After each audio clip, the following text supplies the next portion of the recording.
Tapi emang Pak Luhut menurut saya itu tipikal pasukan khusus ya. Itu artinya apa? Dia itu pokoknya solusi. Prosesnya gimana nggak penting. Kalau di antara 3 calon yang akan sangat memanfaatkan Pak Luhut itu Pak Prabowo. Karena Prabowo sama-sama tipe Kopassus, yang penting solusinya. Kita kan makin kesini makin ngeliat kemana arahnya Pak Jokowi, dan Pak Luhut itu saya rasa 100% bareng Pak Jokowi ya. Mereka udah bikin bisnis jauh sebelumnya. Oke, Pangdamnya ada di sini, gimana? Tolong ya, kau bereskan itu. Yang ini terus ada yang lapor. Oke, paten kau. Lanjutkan. Jadi benar-benar dan semua nurut. Saya belum pernah ketemu Pak Luhut, tapi saya dapat surat untuk dikirim belajar robotik AI sebulan di Cina dengan mahasiswa-mahasiswa beasiswa LPDP, dan itu adalah inisiatif dan penugasan dari Pak Luhut.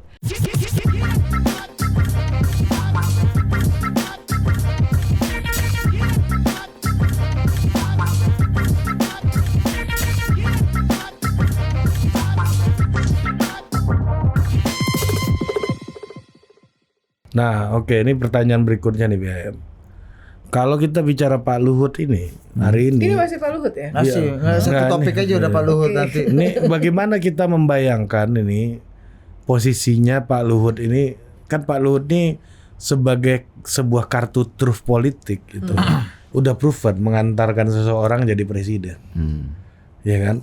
Artinya dukungan dari Pak Luhut ini baik itu secara konsep, mentalitas, spirit maupun finansial untuk seorang capres di 2024 pasti juga akan sangat menentukan gitu. Nah, gimana sih kita melihat Pak Luhut dalam peta konstelasi politik yang sedang panas sekarang? Misalnya Mr. Q Kodari bilang soal the clash of the titans gitu misalnya. Titans-nya siapa? Bu Mega, Pak Jokowi gitu misalnya. Pertarungan kayak sekarang gitu. Nah, bagaimana kita melihat posisi Pak Luhut? Bahkan waktu itu ada seorang tokoh ya ngomong ke gua, "Lu lihat besok. Pasti kaget lu," gitu. Ini tokoh percaya dan sudah tersebut juga namanya tadi. Iya kan? Lihat. Gimana, Pak? Anies Luhut gitu ya kan. Kartu Luhut ini selalu menjadi semacam garansi gitu ya. Kandidat garansi untuk pemenangan.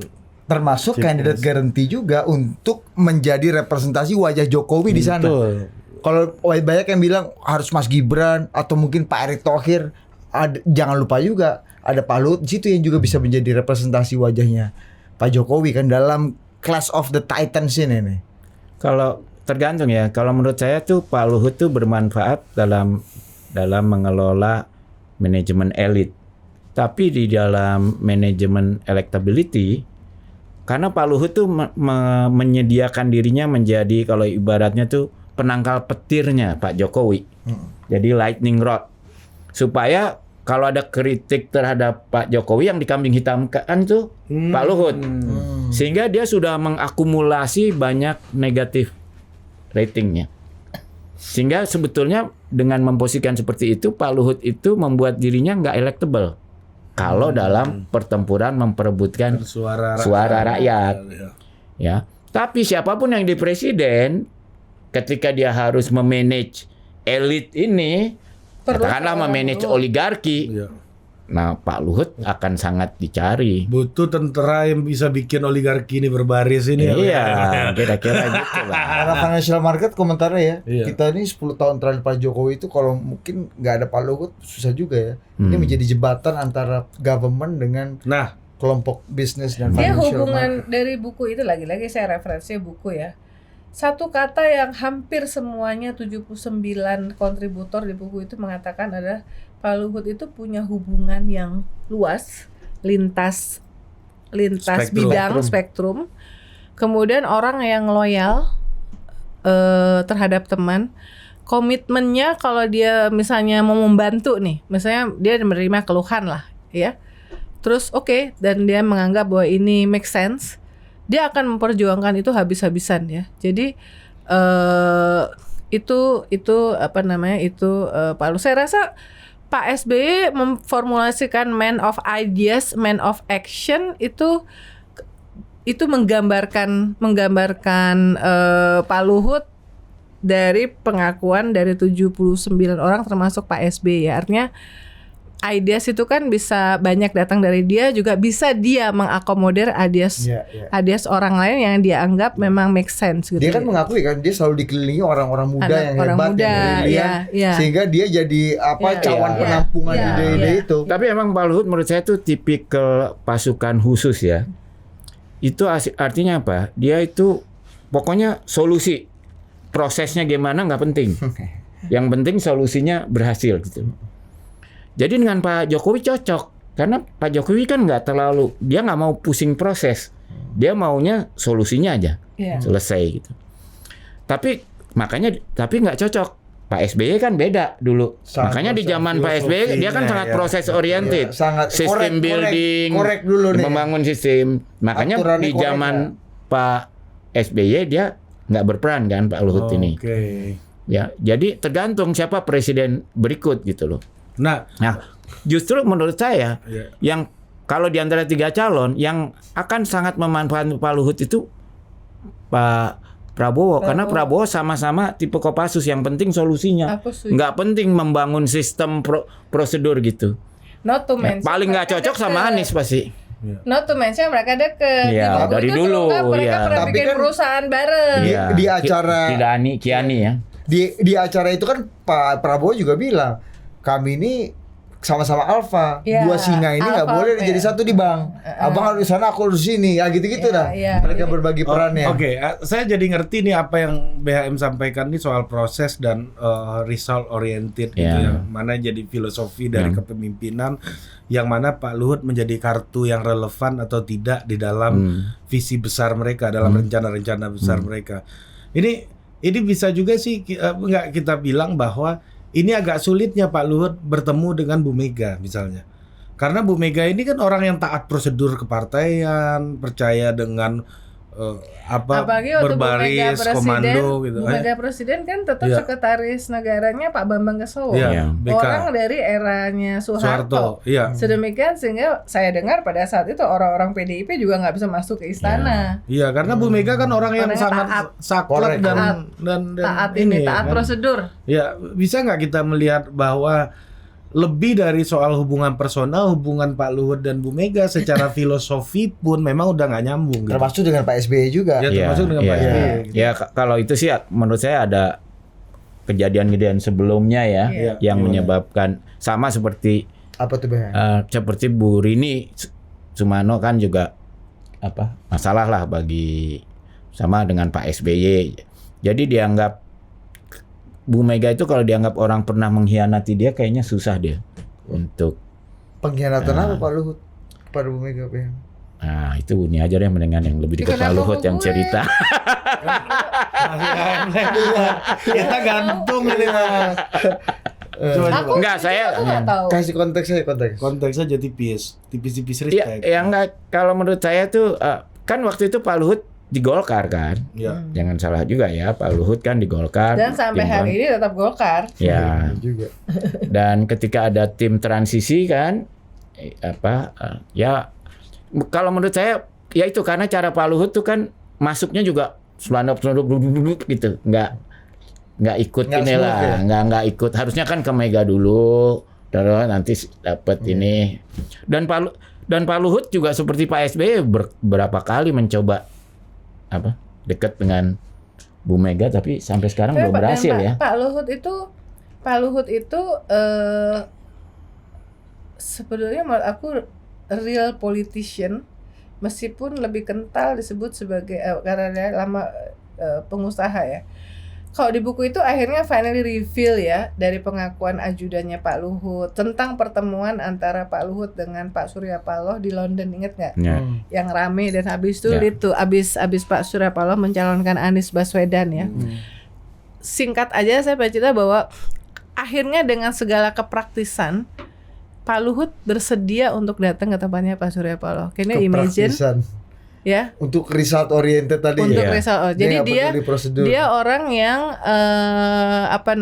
yang penting sebenarnya dia pengen supaya ini nggak ribut-ribut lah, karena bagaimanapun dia tahu Pak Surya Paloh itu salah satu yang pertama mencalonkan Pak Jokowi. Jadi dia pengen supaya ada clearing house, clarification moment di antara kedua tokoh ini ya. Itu di apa namanya disadari. Jadi dia bisa, kalau real politician itu kan dia bisa duduk bareng dengan orang yang berseberangan ya. Iya. Justru yang nggak bisa tuh yang baper, menurut saya bukan politisi Iya, banget gitu. dalam hal itu dia sama Pak JK ada kemiripan. Ada ya. kemiripan. Tipe-tipe yang nyelesain solusi loh soal Benar. caranya mesti gimana, pengusaha juga sih ya. Dia pengusaha. Tapi kembali ke pertanyaan tadi, apakah wajah Pak Luhut yang ada di mana nanti di pemilu 2024 ini bisa jadi bagian juga dari sebagian atau 3/4 atau sepenuhnya wajahnya dan aspirasinya Pak Jokowi juga? Aku Seberapa mungkin jadi gini, bisa menggambarkan Pak Jokowi kalau lewat Pak Luhut? Legasinya Pak Jokowi itu antara lain, karena saya pernah nanya langsung Pak Jokowi, adalah salah satunya infrastruktur kan. Hilirisasi juga selalu di-mention. Dua hal ini kan sangat dekat dengan perannya Pak Luhut ya. Concernnya lah ya. Artinya Pak Luhut punya kepentingan supaya apa yang sudah dimulai di era Jokowi, yang notabene dia berperan penting, itu bisa lanjut. Siapa yang bisa melanjutkan itu tentu adalah yang dipercaya oleh Pak Jokowi untuk akan bisa mengindikan. Dan kita kan makin kesini makin ngeliat kemana arahnya Pak Jokowi, dan Pak Luhut itu saya rasa 100% bareng Pak Jokowi ya. Mereka udah bikin bisnis jauh sebelumnya. Di situ Pak Jokowi juga bikin kata pengantar di buku itu bahwa Pak Jokowi itu menganggap Pak Luhut itu selalu, kenapa kok dikasih banyak tugas, karena Pak Jokowi melihat Pak Luhut itu selalu perlu tantangan dan selalu bisa menyelesaikannya dengan tuntas. Jadi ya itu ini juga pertanyaan gua nih. Tantangan-tantangan dan bisa menyelesaikan dengan tuntas, yang kita tahu bahwa kritik Pak Luhut itu yang termasuk juga berkaitan dengan kesehatan beliau adalah urusannya terlalu banyak. Menkosaurus. Iya, Menko segala urusan. masalah udara, ya kan, masalah danau, COVID, minyak goreng, semuanya Pak Luhut. Nah, gimana? Kalau saya melihat ya, ada seorang politisi bilang kayak gini, ini menarik nih. Kalau saya dulu kan percaya bahwa menurut hasil-hasil survei ya, kalau seorang politisi kampanye, yang paling banyak menentukan adalah pertemuan tatap muka, maka dia akan dipilih, ya kan, di hasil-hasil survei. Makanya banyak politisi yang belusukan, keliling segala macam gitu, ikut dan ngurusin semua urusan kampanyenya gitu ya. Tapi ada lagi yang filosofinya kayak gini, ya. Kalau lu masih turun banyak, artinya sistem partai lu nggak jalan gitu. Ada lagi yang punya filosofi kayak begitu. Ada orang-orang ini dua-duanya menurut gua proven dan dua-duanya punya bukti elektoral dua-duanya. Nah, ini terkait sama Pak Luhut. Kalaulah misalnya Pak Luhut masih banyak urusan, artinya sistem pemerintahan kita jangan-jangan nggak jalan gitu. Bisa begitu? Menurut aku ya. Menurut aku ya. Nggak, itu ada studinya dulu di Harvard ya tentang ini birokrasi di Indonesia. Itu lucu, birokrasi di Indonesia itu kalau dilihat sebagai sistem itu sangat tidak qualified. Tapi kalau dimobilisasi efektif. Jadi makanya Soeharto dulu relatif kan dalam pembangunan ekonomi majulah kita kan. Karena memang birokrasinya dimobilisasi Dan untuk KB, untuk macam-macam lah, selalu pakai mobilisasi gitu. Oh, berarti kalau ada pemerintah daerah yang bikin banyak festival pakai birokratnya itu Ya, malah mobilisasi itu jalan. efektif. Ya. Betul. Iya, aku tuh kan sering banget berargumentasi dengan Pak Luhut, terutama saat pandemik ya. Karena kan saya sendiri menganggap bahwa Pak Luhut itu banyak bikin statement-statement yang quite arogan menurut saya pada saat di awal-awal pandemi, karena kan kita juga berantakan ya. Bahwa kemudian manajemen di Kementerian Kesehatan berubah, itu saya rasa turning point mulai benar sama vaksin dari awal. Jadi habis berdebat dengan Pak Luhut di sebuah Zoom yang dihadiri oleh 5 menteri, Pemret dan banyak. Terus kemudian seminggu berikutnya saya diundang oleh timnya Pak Luhut untuk ikut sebuah Zoom. Di situ isinya semua pangdam, semua gubernur, semua bupati. Gue juga nggak tahu kenapa diundang ya. Di situ saya ngelihat gimana yang sebelumnya disampaikan oleh menteri-menteri ke saya, betapa mereka terbantu kalau lagi ada yang mentok nih, minta tolong sama Pak Luhut, apakah perlu TNI. Pada saat itu kan juga butuh sosialisasi, mobilisasi, vaksinasi segala macam kan. Di situ saya ngeliat gimana Pak Luhut tuh udah bilang, oke, ada yang lapor gini. Oke, pangdamnya ada di sini, gimana? Tolong ya, kau bereskan itu. Yang ini terus ada yang lapor. Oke, paten kau. Lanjutkan. Jadi benar-benar dan semua nurut. Iya, jadi itu ada yang lapor, ada gini-gini. Yang ini gimana gini. Nah, kalau misalnya ada yang bottleneck, ini kami perlu gini. Oke, di sini nih. Beresin itu ya. Udah beres ya mestinya ya. Cek. Jadi it was like 90 minutes Zoom, isinya adalah tektok, lalu ambil keputusan, langsung dia kasih timeline gitu ya.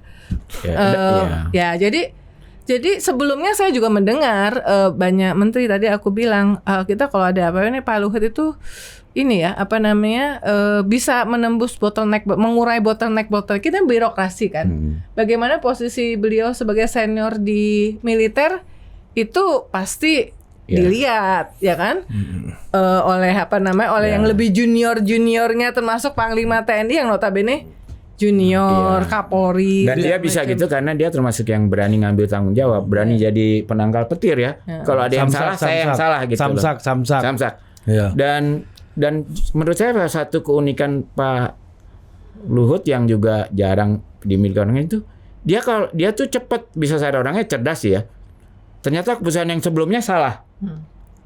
Dia nggak malu untuk segera mengoreksi, tapi kehebatannya dia jalanin tuh seolah-olah yang dulu tuh nggak salah gitu loh. Itu hebatnya. Tapi yang penting sebetulnya bahwa dia mau mengoreksi gitu loh. Ini kayak ini ya. Sebenarnya ini masuk isu aktual nih. Sebenarnya beberapa minggu yang lalu yang videonya Mbak Najwa itu viral lah, sebuah video seorang wakil rektor ya.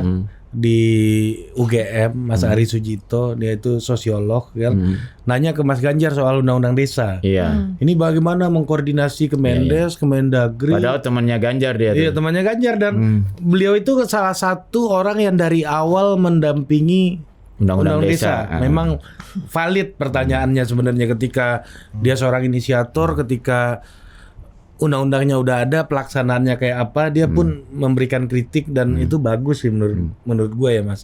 Nah, tapi yang menarik adalah artinya ya harusnya Mas Ganjar bisa jawab ya, saya taruh Pak Luhut gitu. Iya kan? Kok pusing ya? Ada Pak Luhut. Nah, jadi memang kebutuhannya ya sebenarnya. Tapi saya punya pengalaman soal itu. Saya ingat dulu saya tuh bantuin ini pensiunan yang rumahnya mau digusur di belakangnya Hero di Warung Buncit tuh, Jalan Basoka apa segala. Ya. Kemudian saya lapor ke Pak Pratik, Pak Jokowi. Akhirnya Pak Jokowi bilang, ya udah selesaiin, diserahkan pada Pak Luhut. Nah kemudian saya ditelepon Pak Luhut, terus dia bilang, dia biasa kan kayaknya itu brengsek semua itu pensiunan, ini kan rumah negara gini. Dan mereka udah ditawarin gitu. Nah, akhirnya saya bilang sama Pak Luhut tuh kayaknya informasinya nggak begitu. Enggak, ini saya dapat gini aja deh Pak Luhut, kita ketemu, adu saya dengan anak buah Pak Luhut soal data-data ini gini. Terus dia bilang, gitu ya, ya. Jadi maunya apa? Jadi saya bilang mereka tuh sebenarnya bukan nggak pindah, cuma mereka tuh ditawarin pindah ke lokasi yang tanahnya juga nggak jelas, punya yayasan kan nggak jelas. Ya. Mereka maunya itu hak milik. Tanah ulayat itu punya kalau yayasan. Hak milik. Jadi dia bilang kalau hak milik mereka mau terima. Oke, saya jamin mereka akan dapat hak milik. Terus ketemu, selesai itu masalah. Benar. Dan memang betul. Saya kan nggak mau ini juga, saya cek kan. Nah, sekarang mereka udah hak milik, udah pindah. Memang nggak semuanya setuju, tapi saya memang hanya belain yang memang miskin. Kasihan loh orang yang pernah ditugasin ngebom ke Kuala Lumpur.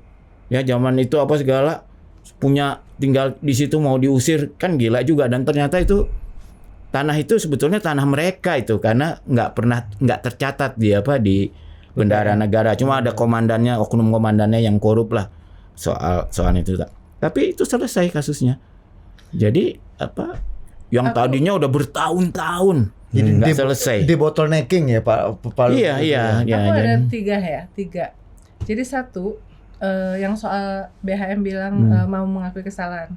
Waktu saya wawancara Pak Luhut habis yang dari Davos, itu saya salah satu pertanyaan saya adalah, Pak, gimana tuh kok bisa terjadi kerusuhan yang di GNI, yang pabrik yang di Morowali itu loh, yang namanya itu ya, sama TKA ya sama TKA yang ada gitu yang kan. mati itu ya. Iya, dan jawaban Pak Luhut saya ingat kira-kira gini, itu salah aku. Harusnya aku udah ingat untuk ngomongin soal aturan-aturan itu tapi karena aku sibuk 2 minggu ini, jadi aku belum sempat ngomong. Akhirnya kejadian. Tapi kita akan terapkan SOP yang ketat yang sebenarnya udah ada ya. Jadi kata mengakui bahwa dia karena kesibukan dia telat reminding itu tuh ada gitu ya. Tapi 2 hal aku pengen cerita yang mungkin selama ini nggak banyak, dia juga nggak promoin urusan pribadinya ya. Tapi kebetulan saya nggak sengaja. Tadi saya katakan saya pergi ke Toba liburan, pulangnya ngelewatin sekolah ITD, terus itu hari Sabtu saya iseng mampir masuk ke dalam. Itu sekolah keren banget. Jadi itu anak kelimanya. Kalau kata anak pertama Pak Luhut, Pak Luhut itu punya 4 anak biologis. Punya 5 anak. Satu anak biologis, Timor Leste juga. Satu anak biologis dan 1 anak ideologis, yaitu si sekolah itu. By the way, Del itu dari singkatan nama Pak Luhut dan Ibu Devi, Devi ya. Jadi mereka tuh benar-benar berdua. Dan gak sengaja hari Sabtu tuh tutup, tapi saya ketemu sama mahasiswa anak dari Papua, ya. Terus saya ajak ngobrol, ternyata Pak Luhut itu membawa 25 anak dari Papua untuk sekolah di situ di Bayan Semai, dan itu kampusnya keren banget. Pemandangannya benar-benar keren banget deh. Pemandangannya langsung Danau Toba belakangnya ya. Itu satu. Jadi mereka cerita semuanya dibiayain apa segala macam. Pak Luhut kan nggak pernah cerita soal ini ke publik kan. Artinya nggak harus kemudian PR-ing gitu ya. Tapi nggak sengaja saya ke situ. Karena orang sana juga dia. Nggak sengaja juga, nggak rencana, nggak bilang sama Pak Luhut. Bukan maksudnya orang dari daerah sana kan. Terus hari waktu saya di acara FCP itu lo hari apa ya? Kan gue pagi tuh ikut yang Indonesia Youth Forum. Saya ketemu sama seorang eselon 3 di Kemendagri. Dia sebelumnya itu seorang konsultan IT, AI. Dia bilang, saya belum pernah ketemu Pak Luhut, tapi saya dapat surat untuk dikirim belajar robotik AI sebulan di Cina dengan mahasiswa-mahasiswa beasiswa LPDP, dan itu adalah inisiatif dan penugasan dari Pak Luhut. Sampai detik ini, jadi kita nggak pernah tahu ya bahwa Pak Luhut punya inisiatif untuk ngirim anak-anak muda Indonesia ke Cina 1 bulan belajar robot AI, which is itu sekarang menjadi keperluan kita kan. Maksud gue tuh ya memang di buku itu gue jadi tahu gimana orang-orang yang berinteraksi dengan Pak Luhut yang selama ini nggak pernah tahu juga, dan 2 hal ini gue ngalamin langsung gitu loh. So Pak Luhut cepat sembuh lah Pak. Tapi tetap aja nerima kritik ya Pak. Ini ada dua pertanyaan terakhir dan agak kritikal nih menurut gue. Yang pertama, bagaimana BHM dan Mbak Uni melihat Pak Luhut dibalik kegagalan banyak operasi politik? Misalnya 3 periode soal big data dulu sangat ramai sampai Arief Puyono di sini mengembangkan dengan Sky Data gitu kan, data langit gitu. Dan yang kedua, Pak Luhut juga ada disebut-sebut, kalaupun bukan Pak Luhut yang menggerakkan, tapi beliau selalu disebut dibalik apabila ada Munaslup Golkar oh iya kemarin terakhir selalu disebut-sebut terus. Dan nggak berhasil. Ibaratnya kan Pak Erlangga tetap steady aja di situ. Dan ini kayaknya nggak mungkin 3 periode lagi nih Pak Jokowi kan. Dan padahal di Munaslup perpanjangan juga gagal.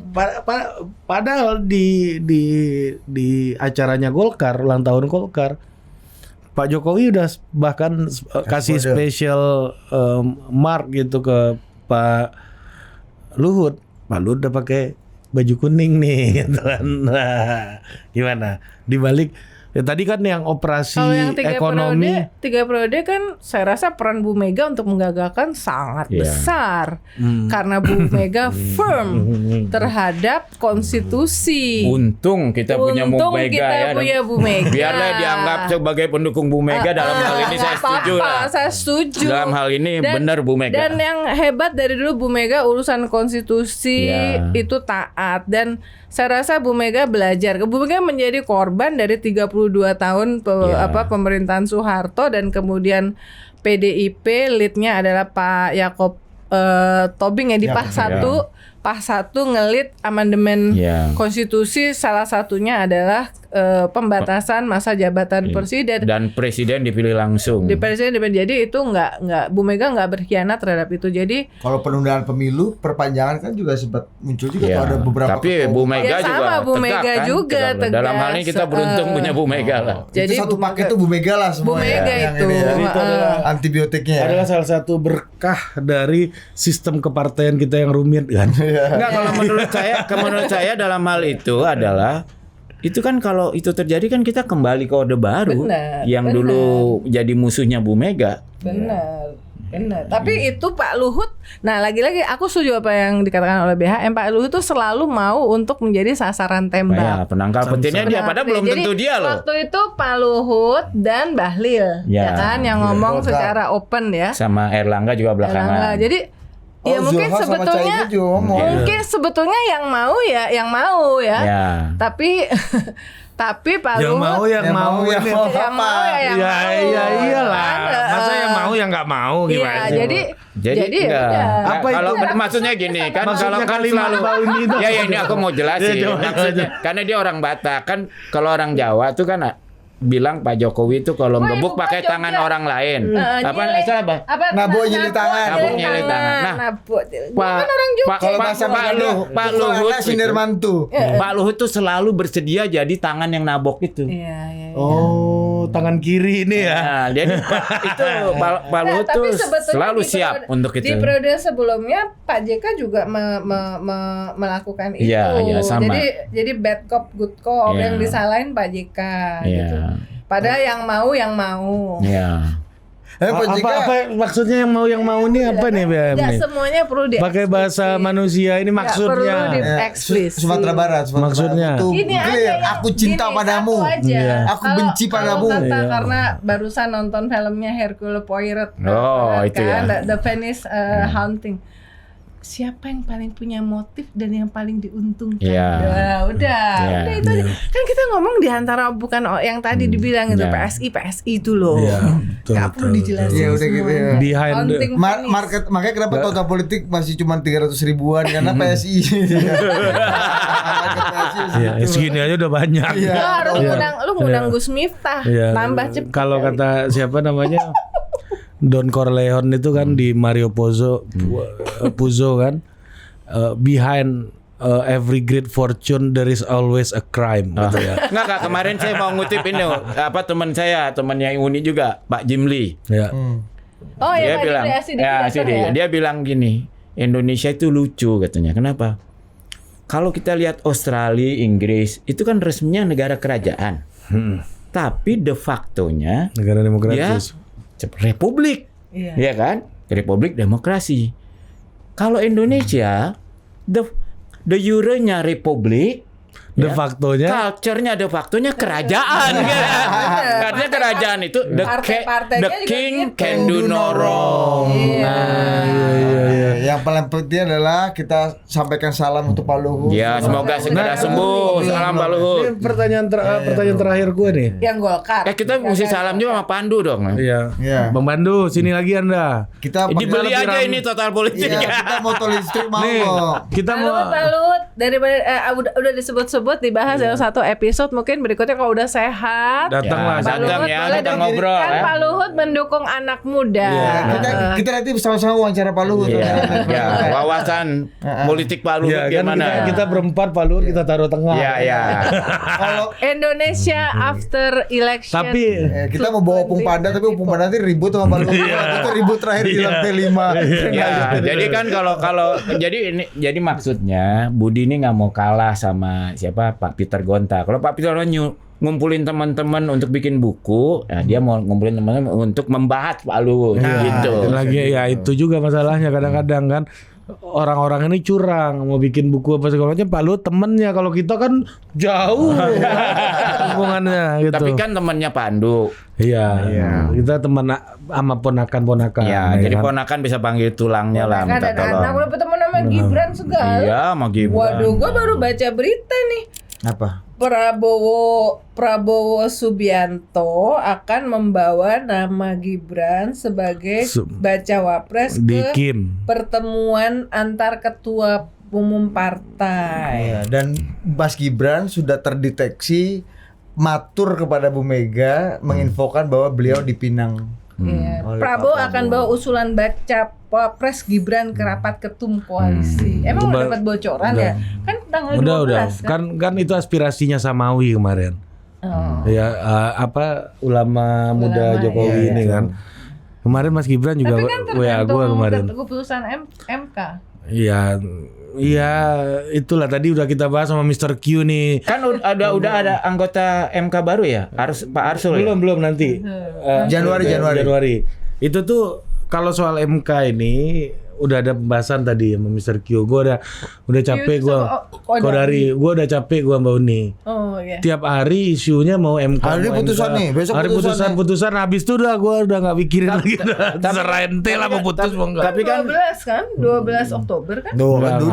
Dari 12 September udah 12 Maret udah Juni dibilang pun aja. pernah gue dapet info dulu. 12 Juni, 12 Agustus, September. enggak, suka-suka tapi kan lah. gini, kita pengalaman dengan Omnibus Law. Kalau tahu-tahu pemerintah sama DPR diam-diam bikin undang-undang mengubah itu kan juga berapa hari selesai. Iya. Nah ini juga. Apa sih nggak bisa di Iya. Republik Indonesia Nah, ya? ya. Ini Yang nggak pertanyaan. boleh di Republik Apa Indonesia itu? ini cuman Apa itu?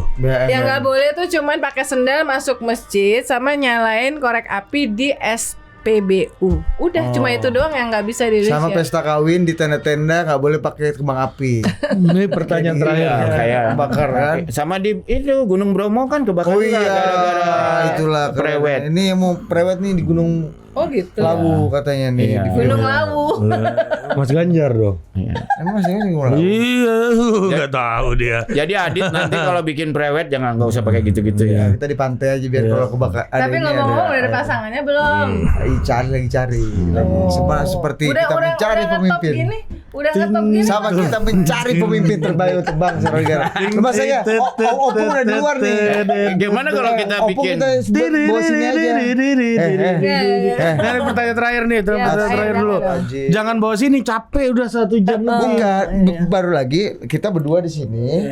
Enggak, Ini gue tanya udah. terakhir. Oh, tutup Nih dulu. soal Pak Luhut sama Aris Azhar dan Fathia. Oh, iya. Ini juga kontroversinya Pak Luhut yang perlu dilihat oleh orang yang sudah mengamati lama Pak Luhut. Kalau tadi ini orang yang tidak anti kritik, mau memperbaiki apa yang dianggap gagal, ya kan, apa yang dianggap salah. Ini dalam kasus ini gimana Mbak Uni dan BHM melihatnya sebagai penutup? BHM dulu. Kalau saya ngeliat nih, kalau tahu Pak Luhutnya sih mungkin kalau Pak Luhut tidak melakukan ini Tidak. untuk pribadinya. Ya. Tapi mungkin ini ada satu program supaya apa rejim nggak dikritik itu atau apa. Mungkin lebih ke itu. Kalau Pak Luhutnya secara pribadi saya yakin sih selesai cepat ini. Iya. Kalau soal Jadi mungkin ini. waktu di awal misalnya langsung apa gitu, tapi gini, saya dari awal tidak hanya Pak Luhut ya, tapi semua yang membawa pejabat yang menggunakan undang-undang ITE, saya nggak setuju ya, karena itu bahaya buat freedom of expression. Iya. Kita waktu saya sama Mas BAM ini pernah di Dewan Pers pas bareng periode kita salah satu yang sering dibahas ketika etika soal adalah misalnya kayak kanselir Jerman Barat, Pak Atma selalu nyebut dipasang di halaman cover depan media telanjang, cuman penisnya ditutupin daun gitu ya. tapi itu nggak dianggap sebagai melanggar pers ya, kode etik apa segala macam. Itu adalah bagian dari, itu mungkin ilustrasi menelanjangi pemimpin ya kan, karena kritik. Jadi saya nggak pernah setuju. Jadi sebenarnya saya berharap waktu di awal itu tidak seperti itu. Saya nggak tahu siapa sebetulnya yang ngomporin ya. Tapi the other fact bahwa Pak Luhut bersedia, kan kita tahu sibuknya Pak Luhut kayak apa, ya kan? Bahwa Pak Luhut bersedia untuk datang saat pemeriksaan, itu juga menunjukkan bahwa Pak Luhut menghormati proses hukum. Banyak loh menteri yang ketika diperiksa nggak datang, atau minta supaya yang meriksa datang ke kantor dia. Itu Udah ada. nggak? Oh ada.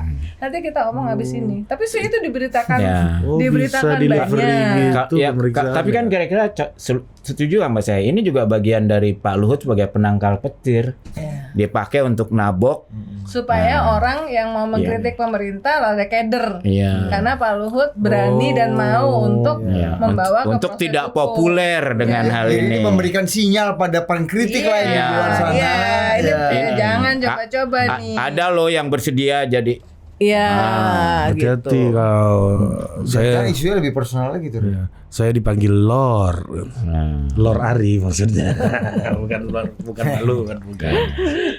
Oke. Ya. Mantap. Tapi kita akan sedih sekali kalau sampai ini berhasil ya. Iya. Belum putusan ya? Belum, kita akan sedih karena ini bisa presiden yang nggak bagus. Ya. Bagi tadi itu memberikan sebuah pesan intimidatif terhadap freedom of expression ya. Tentu kita tahu bahwa ada orang yang mengkritiknya ngawur, itu ada ya. Tapi kalau kritiknya berdasarkan data-data dan fakta-fakta, kemudian bisa digugat, dibawa ke ranah hukum gara-gara presiden ini, nah itu bahaya untuk kemerdekaan berekspresi. Nah, abis gitu nggak lama nanti kalian dipanggil juga. Iya, itu bahaya kan buat podcast ini kan. Oke lah, kita akhiri lah jam. That's a good point. Masyarakat Total Politik yang berbahagia, kita akhiri. Wabillahi Silakan taufiq. maki-maki kami nggak akan apa-apa. Wabillahi taufiq wa hidayah. Jangan Wassalamualaikum. maki-maki kami berdua ya, mereka aja. Biasanya kalau udah ditutup dengan wabillahi taufiq wa hidayah. Wassalamualaikum Wassalamualaikum warahmatullahi wabarakatuh. Kalau udah ditutup pakai itu jarang lapor-lapor biasanya.